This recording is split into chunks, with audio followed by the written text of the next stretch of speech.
I push open the door and the chatter pauses. Marjorie. My mother sits at the table, her frail frame wrapped in a shawl. Her eyes light up. Evelyn, you came, she says, voice trembling. I smile, but Clara, my younger sister, glances away, her lips tight. Walter, our father, fiddles with his smartphone, muttering about darn apps. Ruth, our cousin, offers a hesitant nod. Norman, Clara's boyfriend, gives me a warm look, but the air feels thick. I sense the weight of years apart, the unspoken rift that kept me away. Laughter turned to gasps when a sister's band shattered Marjorie's birthday. Evelyn, 55, faced her family's scorn in a Montana cabin. Cinnamon cake scented the frosty air, but a hidden letter sparked a secret that could break them. Unlike revenge tales, forgiveness mends their bonds in this emotional family story. What secrets have torn your family apart? Dive into our family drama stories to find hope and reconciliation. Join us now. The frost clings to the Montana ranch, a silver sheen over golden fields under a November sky. I step onto the creaky porch, my breath clouding in the crisp air. The cabin glows with candlelight, a beacon of warmth against the dusk. Inside, the scent of cinnamon cake, Marjorie's favorite, mingles with brewing coffee, a tradition for her 78th birthday. The locket around my neck, a gift from her years ago, feels heavy with memories. I'm Evelyn Harper, and this is the first family gathering I've attended in too long. My heart aches with hope and dread. Happy birthday, Mom, I say, handing Marjorie a small gift. She clutches my hand, her fingers cold. You're here. That's enough, she whispers. Clara snorts softly, barely audible. You're late as usual, she mutters, her voice sharp. I pretend not to notice, but my chest tightens. We sit for cake, and Walter tries to take a photo, cursing when the phone flashes wrong. Ruth chuckles, easing the tension, but Clara's silence screams. I catch Norman watching me, his eyes kind but guarded. Something's off, and I don't know why. After cake, I help Marjorie to her room, noticing how she leans on me, her steps unsteady. You're tired, I say, adjusting her shawl. She nods, eyes distant. I miss us all together, she murmurs. My throat catches. Loneliness has carved lines into her face, a mirror of my own regrets. I tuck her in, promising to stay close. Back in the living room, I spot a drawer ajar in the old oak dresser. Curiosity pulls me forward, my fingers trembling an emotional hook that sets my pulse racing. I open the drawer, and there it is, a yellowed letter in Marjorie's handwriting addressed to my girls. My hands shake as I unfold it, the locket cold against my skin. The words blur at first, but one line stands out. I never meant to choose between you. Choose. My mind reels. What secret has she kept from Clara and me? The cabin's warmth fades, replaced by unease. I slip the letter into my pocket, heart pounding. The locket feels heavier now, a symbolic object tying me to a past I don't fully understand. The stars above the ranch glitter, a Montana tradition that grounds me. I reflect on mending our family, on bridging the gap with Clara. The letter's mystery gnaws. What truth has Marjorie hidden? I grip the locket, resolved to find out. This birthday isn't just a celebration, it's a chance to heal. But Clara's coldness lingers in my mind, a warning. What does the letter hide, and why does it feel like a storm's coming? The Montana ranch cabin hums with life, its log walls aglow under flickering candles. The scent of cinnamon cake lingers, a sweet reminder of Marjorie's 78th birthday. I, Evelyn Harper, sit at the scarred oak table, the locket around my neck, a quiet anchor. The November dusk presses against the windows, but inside, the warmth of family, fractured as it is, feels like a fragile gift. Marjorie's laughter, soft and rare, drifts from the head of the table. I want to hold this moment, but Clara's sharp glance cuts through the glow like a winter wind. More cake, anyone? Ruth asks, her voice bright as she slices another piece. Walter, my father, grumbles, fumbling with his smartphone. Blasted thing won't send, he mutters, squinting at the screen. Marjorie chuckles. Give it here, Walt. He hands it over, and she taps with surprising ease, earning a grin from Ruth. You're a natural, Aunt Marjorie. The room laughs, a sound that should warm me, but Clara's silence is a wall. She sits beside Norman, her boyfriend, her hands folded too tightly. I catch her eye, but she looks away, lips pursed. Clara's voice cuts through. What are you doing, Evelyn? she asks, eyes narrow. I force a smile. Just tidying up. She doesn't buy it, but Norman calls her back, distracting her. I step onto the porch, the cold biting. Alone, I think of the years I stayed away, nursing hurt I never voiced. I was so angry then. I remember. But at what? The loneliness of those years washes over me, a weight I've carried too long. I missed so many birthdays. Marjorie's frailty tonight, her need for me stirs guilt. I've been gone, and she's been fading. I try to join the chatter. Mom, remember your 70th. We danced on the porch. Marjorie's eyes sparkle. You spun me too fast. Evelyn Norman smiles, but Clara cuts in. Some of us were working that day. She says, her tone icy. The table quiets. I force a smile, my fingers grazing the locket, a silent scene. My heart sinking.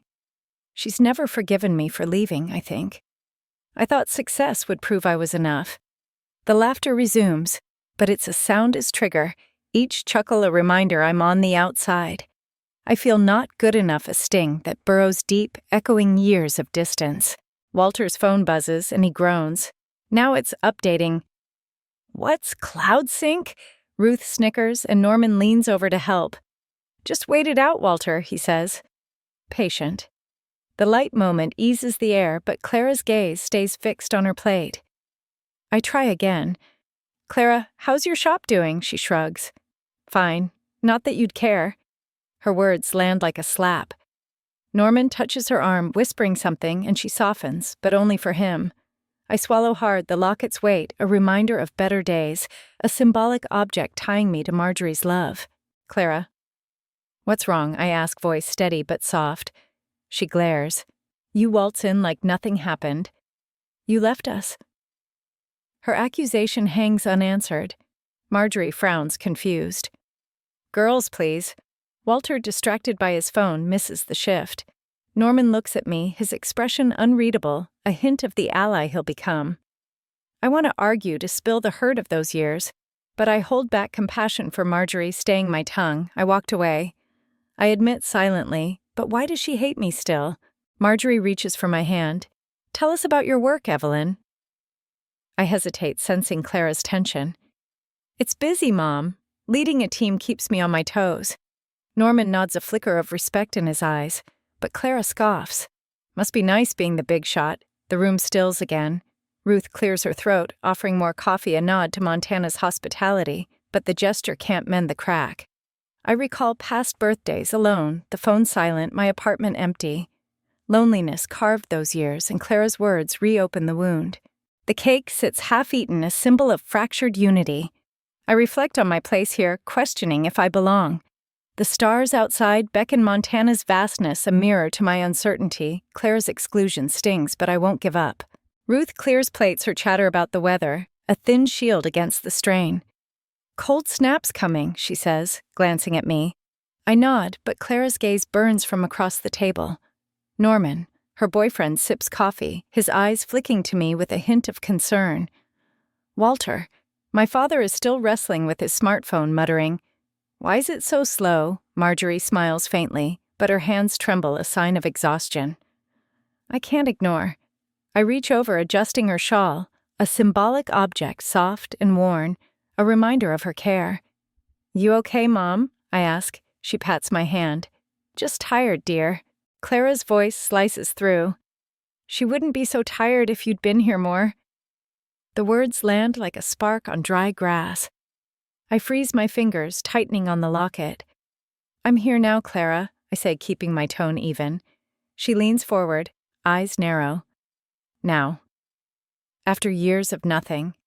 You think you can just show up and play daughter? You never called? Never cared? The room holds its breath. Ruth pauses, plate in hand. Norman shifts, murmuring Clara easy. But she ignores him, her voice rising. You left Mom to me, Evelyn. You don't get to swoop in now. My chest tightens, anger flaring. I didn't leave her, Clara. I had to build a life. I was drowning in my own pain, I think, but the words stay locked inside. I should have fought harder to stay. Marjorie frowns, confused. Girls, please not tonight. Walter looks up, finally noticing. What's this about? He asks. but Clara barrels on. She's always been too good for us, Dad. Big city, big job. Her sarcasm stings, and I feel the loneliness of those years. Phone calls unanswered, birthdays missed. It cuts deeper than I admit a wound tied to Mom's frailty, now her shawl a silent plea for peace. Enough! I snap louder than intended. I'm not here to fight Clara. I'm here for Mom. She scoffs, but Norman touches her arm, his voice low. Let's cool it, okay? Clara glares but leans back, lips tight.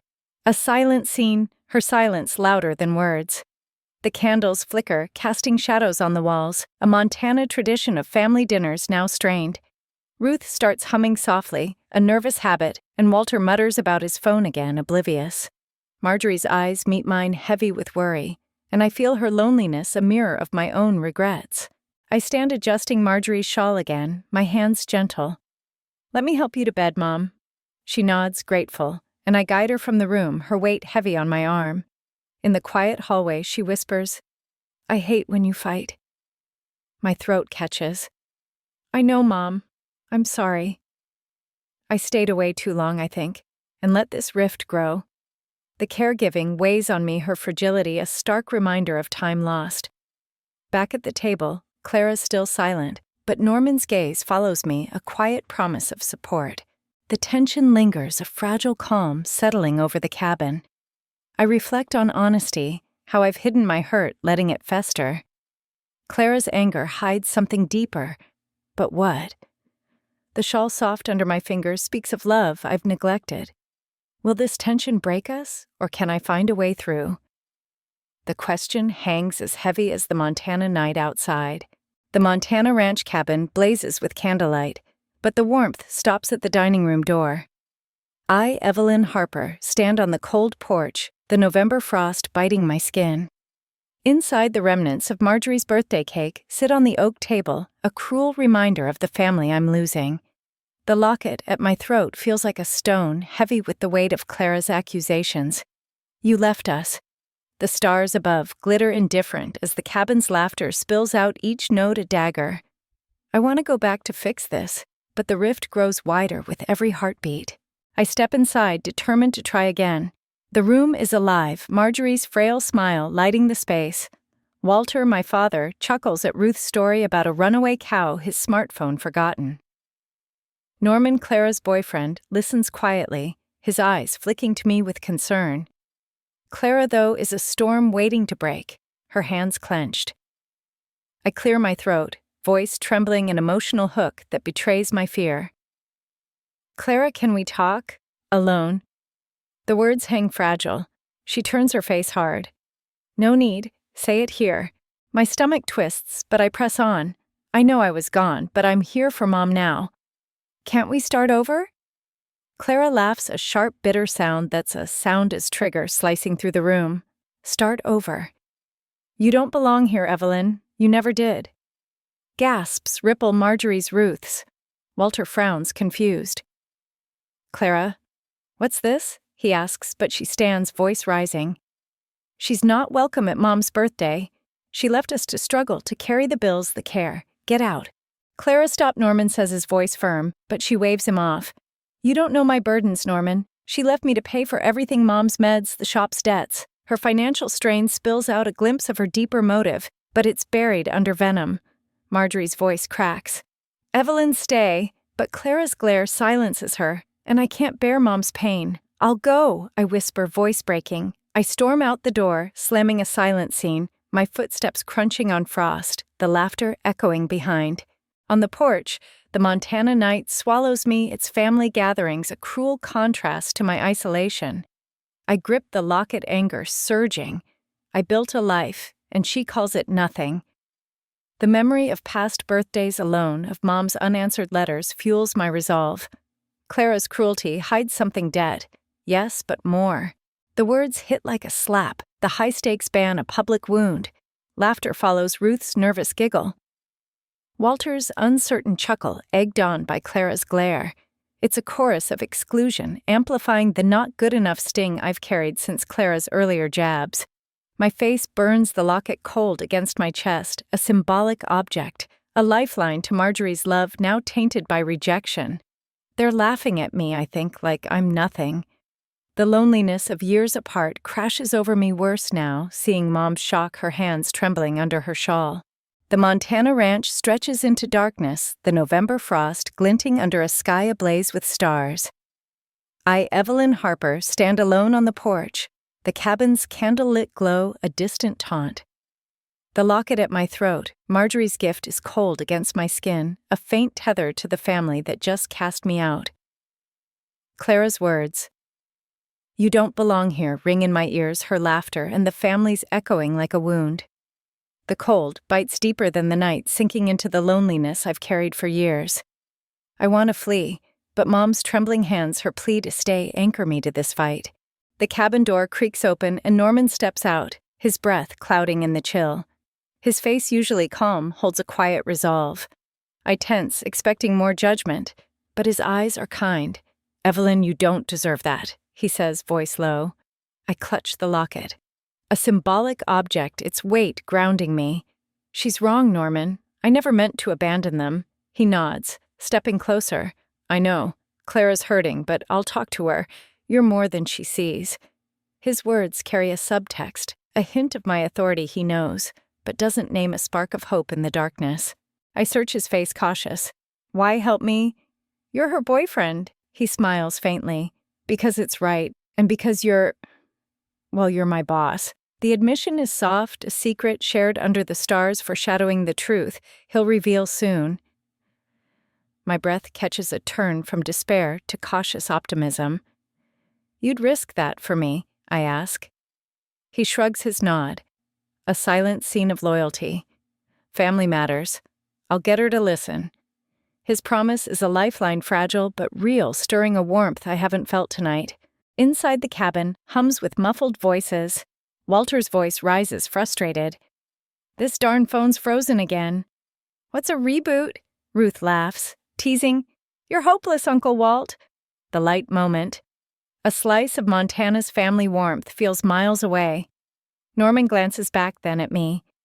"Give it time, Evelyn. Clara's carrying too much bills. Mom's care. She's not herself." His words echo Clara's outburst about debts, a thread of her pain I can't yet unravel. I nod, the locket warming under my touch, a reminder of Mom's love I won't let go. The starry night, a Montana hallmark, wraps around us, its vastness easing my isolation. I think of the years I spent alone building a career while Mom faded. Clara struggled. I thought I was enough, I reflect, but I left them to face it all.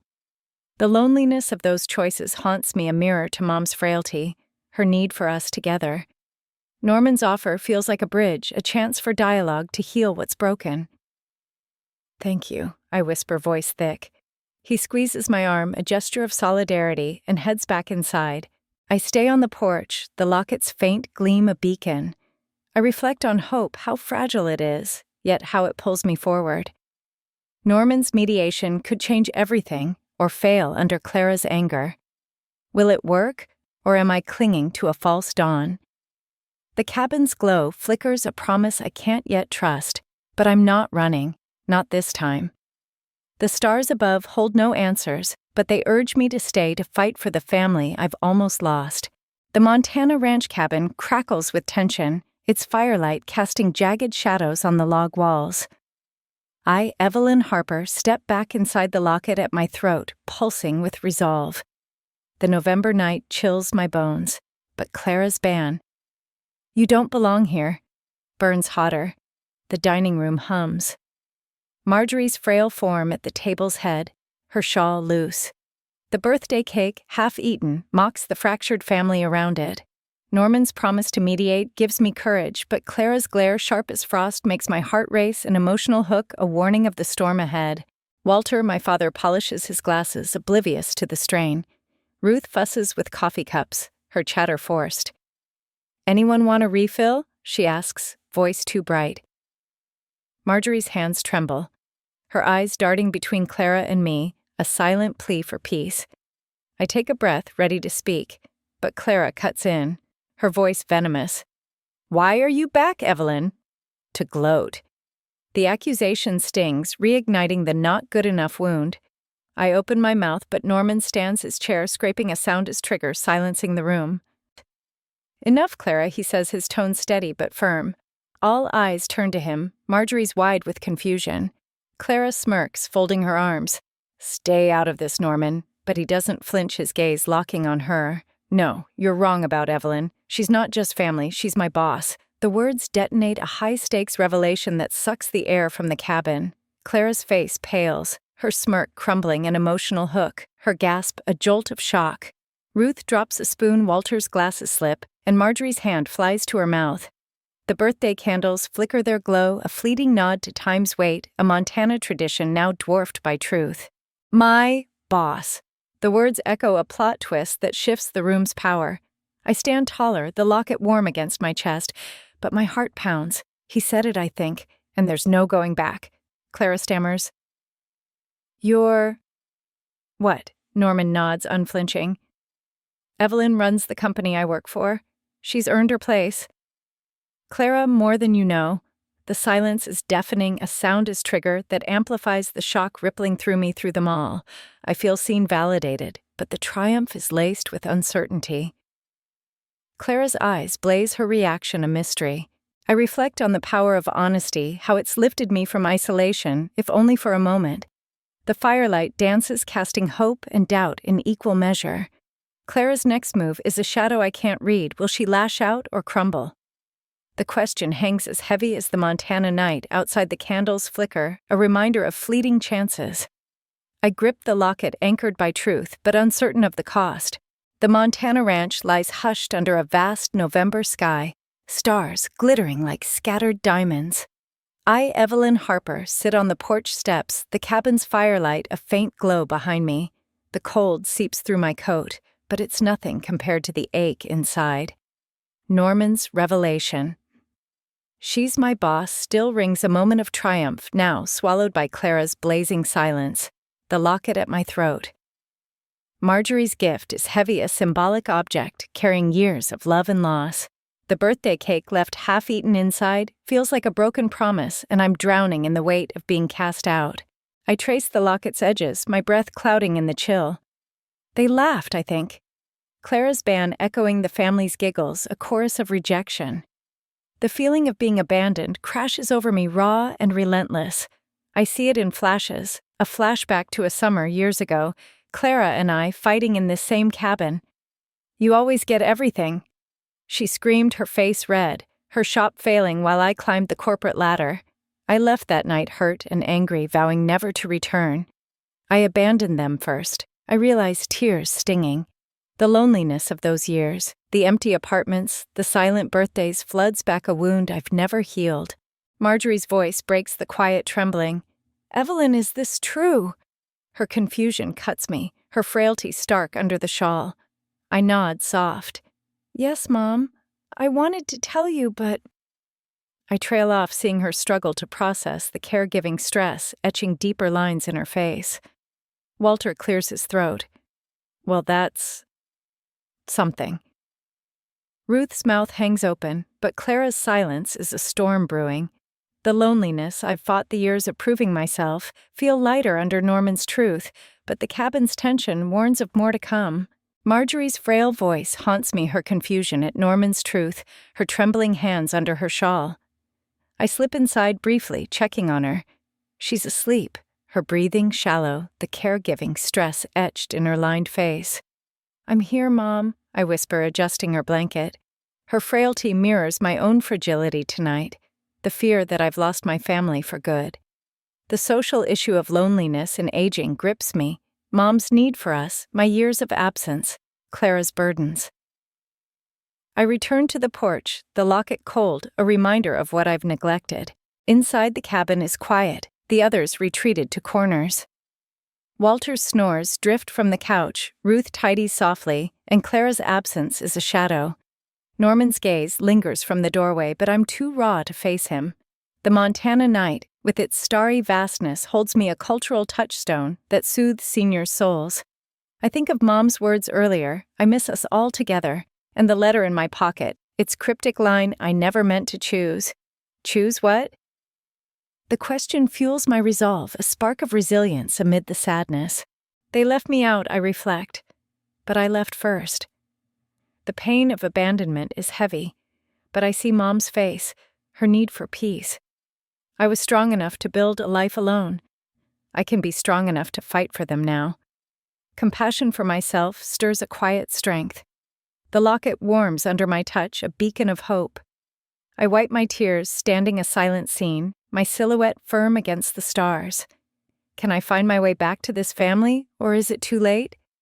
The cabin's glow flickers a challenge I'm ready to meet, but Clara's next move looms a mystery under the Montana sky.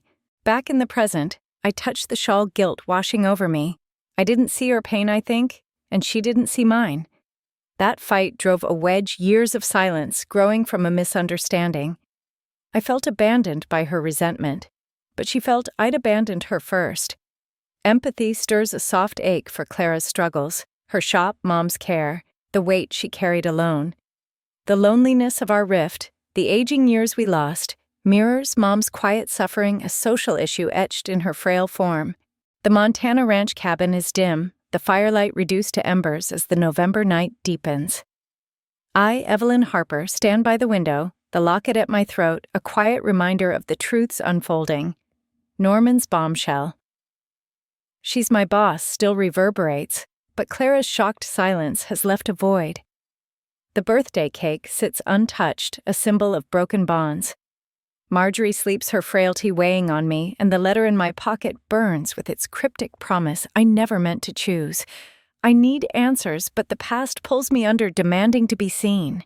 My gaze falls on Marjorie's shawl, draped over her chair, a symbolic object worn and soft, a testament to her care. It takes me back, a flashback to a Montana summer 10 years ago, the ranch alive with golden light. Clara and I stood in the same cabin, voices raised. "You're leaving us for some fancy job," she shouted, her eyes wet. Her shop was failing, bills piling up, and I was set to move to the city. "I need this, Clara," I said, my voice cold. "You've got Mom, Dad, the ranch." She flinched, hurt flashing across her face, but I didn't see it then. I walked away thinking she'd cope, not knowing her debt was crushing her, a financial strain that fueled her envy. The cabin is still. Walters snores soft from the couch. Ruth has gone to bed, and Norman sits by the fire watching me. Clara's absence is heavy, her reaction to Norman's truth, a mystery. I step closer to the shawl, my fingers tracing its threads. "I should have stayed," I whisper. A silent scene, my regret hanging in the air. The memory of that summer of Montana's gatherings, laughter, hayrides, family contrasts with tonight's fracture.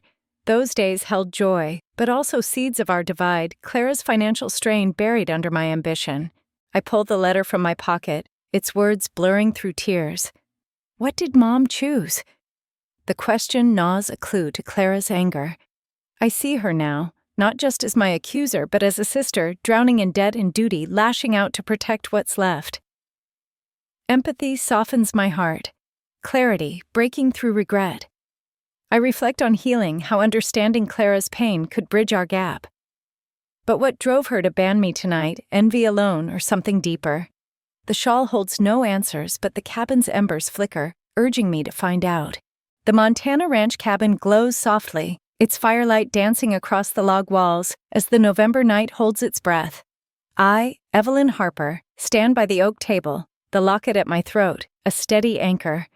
The birthday cake untouched. Since Norman's revelation, "She's my boss" sits like a silent witness, its cinnamon scent a fading promise of unity. Marjorie sleeps, her frailty a quiet ache, and the letter in my pocket burns with its cryptic "I never meant to choose." Clara's absence has been a storm cloud, but now she's here facing me, her eyes red-rimmed, her hands trembling, an emotional hook that pulls me into her pain. The room is empty. Walter and Ruth retired, Norman watching from the doorway. I take a breath. Voice soft. "Clara, why did you ban me?" "I need to know." She flinches, her gaze dropping to the cake, a symbolic object, a symbol of the family we've lost. "You don't understand," she mutters, voice cracking. I step closer, the locket warm against my chest. "Then tell me, please." Her silence breaks words, spilling like a dam burst. "I couldn't let Mom see you fight again." "She's too weak, Evelyn." I banned you to protect her to keep her calm. The confession hits like a wave, a high-stakes plot twist that shifts everything, a dual-layered motive blending envy and protection. Confusion clouds my mind. Protect her from me. Clara nods, tears falling. You left and I stayed. I paid the bills, her meds, my shop's debts. I'm drowning, Evelyn. I envied you, yes, but I was scared your return would stress Mom, make her worse. Her financial strain, hinted at before, lays bare a raw wound tying her to the loneliness of aging, a social issue we both feel. I see Mom's trembling hands, her plea for peace, and Clara's burden becomes mine. Empathy blooming where anger once stood. I didn't know, I say, voice thick. I thought you hated me. Clara shakes her head, sobbing. I hated myself. I couldn't keep up. And you succeeded. Her honesty cuts a lesson in truth's power, compassion softening my heart. The cake between us. A Montana birthday tradition evokes memories of shared slices, shared love, now fractured but not lost. Norman steps forward, his voice gentle. Clara, she's here now. Talk to her. She looks at me vulnerable, and I reach out my hand, hovering unsure. The firelight flickers, casting warmth on Clara's tear-streaked face.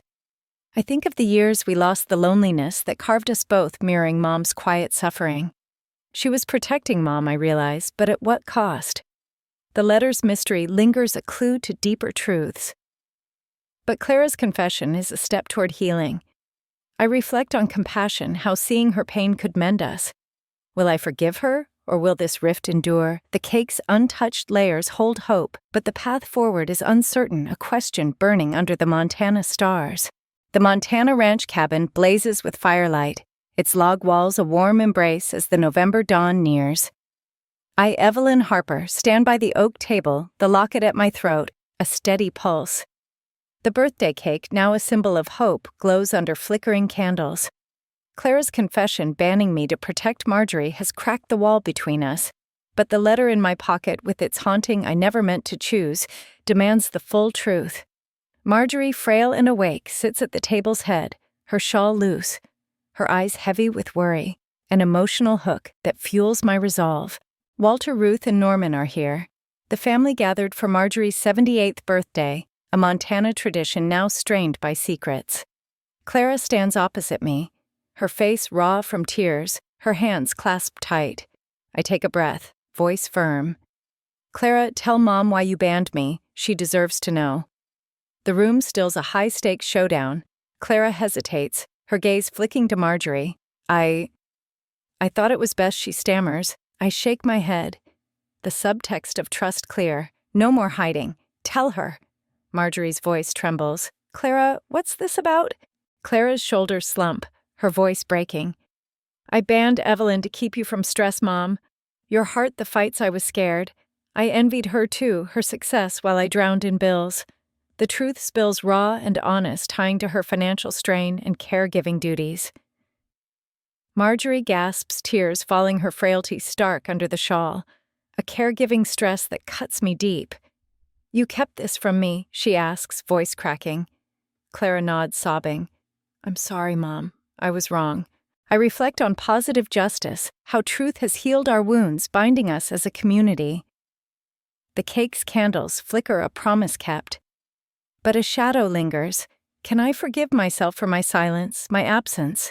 The question burns, a final step I must face, as the cabin holds us tight, a beacon under the Montana dawn. I grip the locket, my breath clouding in the chill, an emotional hook, a pull toward truths I've avoided. Clara carried so much, I think her financial strain debts Mom's care laid bare in her confession. I see her now, not as my accuser, but as a sister who sacrificed for Mom while I built a life away. But the mirror turns on me, and guilt rises. A realization dawns sharp and sudden, a plot twist that shifts my heart. My silence fueled this rift. I stayed away, hiding my pain, my sacrifices, late nights, lonely years, proving myself to a world that didn't care. I thought I was strong, but I was running, leaving Clara and Mom to face the void alone. The unacknowledged sacrifice stings a wound I've buried. I gave up family for success. I admit my inner monologue raw. I thought it was enough, but it cost us all. The loneliness of those years, the The social issue of aging mirrors Mom's frail form, her need for us together. I see her shawl inside her trembling hands and know my absence hurt her as much as Clara's ban. Clara's debts, her struggle to keep the shop afloat, echo my own unseen battles. A financial strain we both carried in silence. Empathy for her deepens, but forgiving myself feels harder.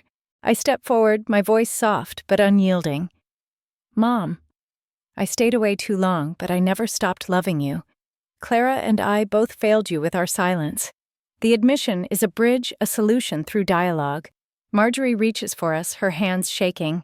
My girls, I never chose between you. I wrote that letter to say I love you both always. The letter's truth lands a subtext of love, healing the rift. I pull it from my pocket, reading aloud. I never meant to choose only to keep you close. Tears stream down my face, relief washing over me. The cabin door creaks and Norman steps out. His eyes kind. You okay, Evelyn? I nod, but my voice catches. I made it worse, Norman. I didn't speak up, didn't fight for them. He listens, his silence a comfort. A silent scene, his presence a reminder of community. The Montana dawn, a cultural touchstone of renewal, bathes the ranch in hope, urging me to face my truth. I think of Mom's embrace, Clara's hand in mine, and the letter's love. I can't change the past, I reflect, but I can choose now. Self-focus brings clarity, a solution to heal my wounds. The Montana ranch wakes under a soft November dawn, the sky blushing pink over frost-kissed fields. I, Evelyn Harper, stand alone on the porch, the locket at my throat catching the first light, a symbolic object, a beacon of love and regret. The cabin behind me hums with quiet life, the firelight dim after last night's confrontation. Clara's apology, Marjorie's tearful embrace, and the letter's truth I never meant to choose have mended much, but a weight lingers in my chest. The birthday cake shared at last sits inside a fragile symbol of unity, yet I feel unmoored, haunted by my own silence. Marjorie slices the cake, her hands steadier today. One for everyone, she says, voice warm. Clara passes plates, her eyes meeting mine with a shy smile. Looks good, Mom, she says, and I nod the tension of her ban. You don't belong here, dissolved in forgiveness. Walter, my father grins, holding up his smartphone. Got a photo this time, he boasts, showing a blurry but proud shot of us. Ruth laughs, teasing, You're a tech wizard now, Uncle Walt. The humorous subplot of his tech struggles ends in triumph, a light note that lifts us all a nod to Montana's family warmth. Walter clears his throat, eyes wet. We're a family, darn it. No more secrets. Ruth nods her hand on Marjorie's shoulder. Norman smiles, his loyalty a quiet anchor. Clara looks at me vulnerable. Evelyn, I'm sorry. I reach out our hands, clasping a silent scene, a turn to unity. Marjorie pulls us close, her embrace weak but fierce, easing the loneliness of aging that's haunted her, haunted us all. The firelight glows Montana's family gatherings, reborn in this moment of truth. I take a bite of cake, the taste evoking childhood birthdays, a U.S. tradition that binds us. Remember when we'd fight over the biggest piece, I say, and Clara chuckles. You always won, she replies, her tone soft. Norman squeezes her hand, his loyalty a quiet anchor. The joy of this moment, this reunion fills me, easing the loneliness of aging that once haunted Mom Clara and me. Her frailness. Clara's burdens, my years away, reconciliation has countered that isolation, a solution born of dialogue and truth. I step onto the porch, a pen and paper in hand, the cake's sweetness lingering. The ranch stretches under the dawn, its frost melting in the sun's embrace. I write a letter to my younger self, a signature emotional moment. Dear Evelyn, forgive always yourself, your sister, your choices. Love endures. The words flow a letter, reveal that seals my journey from guilt to acceptance. I hid my pain, I think, but I'm free now. The locket warms against my chest, a symbolic object of love reclaimed. I fold the letter, tucking it beside Mom's, a vow to carry hope forward. Back inside, the family laughs, a silent scene, their voices a chorus of belonging. Walter shares another photo. Ruth claps, and Marjorie pulls Clara close. I join them, my heart at peace. The cakes, shared slices, a testament to family bonds, a value reborn. The community of this table, this ranch holds us tight, a lesson in love's enduring power. The loneliness we faced, Mom's frailness, Clara's debts, my silence fades in this light replaced by love under Montana's sky. As we share the birthday cake, laughter fills the Montana cabin, mending our fractured bonds. Forgiveness healed Clara's envy, and my silence proving resilience through dialogue. Open hearts rebuilt our family, showing love endures through understanding. Like us, you faced rifts and caregiving's weight. I found hope in reconciliation. Reflect on your family's story. The locket at my heart glows a promise to cherish these ties forever. The Montana ranch cabin is alive with morning light, its log walls bathed in the golden glow of a November dawn. I, Evelyn Harper, sit at the oak table, the locket at my throat catching the sun, a quiet reminder of the journey here. The birthday cake, now shared, sits before us, its cinnamon scent weaving through laughter and chatter. Marjorie, my mother, smiles at the table's head, her shawl snug, her frailty softened by joy. Clara, Walter, Ruth, and Norman surround us, the family whole again, after truths laid bare, Norman's revelation, Clara's confession, my own silence. The letter read aloud last night rests in my pocket. Its words, I never meant to choose a healed wound. I release the locket standing taller, acceptance settling over me. The lesson of forgiveness, of compassion for myself, takes root. The ranch glows under the dawn, a promise of reunion. But one question lingers, will our family fully heal, or will my guilt shadow us? The cabin's warmth calls a challenge to step forward to join them in the light of a new day.